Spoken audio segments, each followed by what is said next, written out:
ആ യേശുക്രിസ്തു മടങ്ങി വരാനുള്ള സമയമായിരിക്കാൻ എല്ലാ ജാതികളോടും പറയാണ്. അത് പള്ളിയിലച്ഛനായാലും ശരി, തിരുമേനിയായാലും മാനസാന്തരപ്പെട്ട് ക്രിസ്തുവിലേക്ക് തിരിയാതെ ക്രിസ്തുവിനെ കൊണ്ട് ഒരു പ്രയോജനവും നിങ്ങൾക്കില്ല പ്രിയപ്പെട്ടവരെ. അതുകൊണ്ട് തെളിച്ച് പറയുന്നു, മാനസാന്തരപ്പെടണം. എന്നാണ് ഈ മാനസാന്തരം എന്നറിയാമോ? ഞാൻ പറയട്ടെ, നൂറ്റാണ്ടുകളായിട്ട് നിങ്ങൾ ആയിരിക്കുന്ന മതവിശ്വാസം, ഏത് മതവിശ്വാസമായാലും ശരി, നിങ്ങൾക്ക് പാപമോചനം കിട്ടിയില്ല, രാഹുകാലത്ത് രക്ഷ കിട്ടിയില്ല, മറ്റ് പൈശാചിക കോട്ടകളിൽ നിങ്ങൾക്ക് ഒരു മോചനം കിട്ടിയില്ല. എല്ലാവരും എന്താണ്? ആ പിശാചിന്റെ അധികാരത്തിന്റെ കീഴിൽ വലഞ്ഞുഴലുകയാണ്.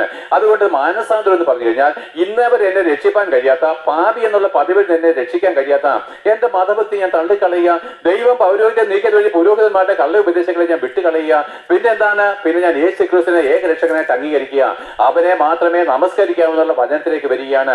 ഇനി ഞാൻ മരിച്ചവന്റെ കല്ലറയിൽ പോയി വണങ്ങത്തില്ല, അവിടെ ദൈവമുണ്ട് ഇവിടെ ദൈവമുണ്ടെന്ന് പറഞ്ഞ ആ മലകളിലും ഈ മലകളിൽ ഞാൻ സഞ്ചരിക്കത്തില്ല.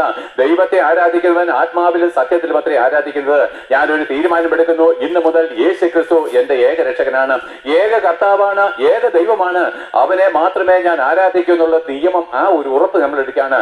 അങ്ങനെയാണെങ്കിൽ സകല മതങ്ങളെ, നമ്മൾ ക്രിസ്തീയ മതം ഉൾപ്പെടെ എല്ലാ മതത്തെയും വിട്ടുകളയാണ്. പുരോഹിതന്മാരുടെ ആ ശുശ്രൂഷകളെ എനിക്കിനി വേണ്ട എന്ന് വെക്കുകയാണ്. ഇതാണ് മാനസാന്തരം.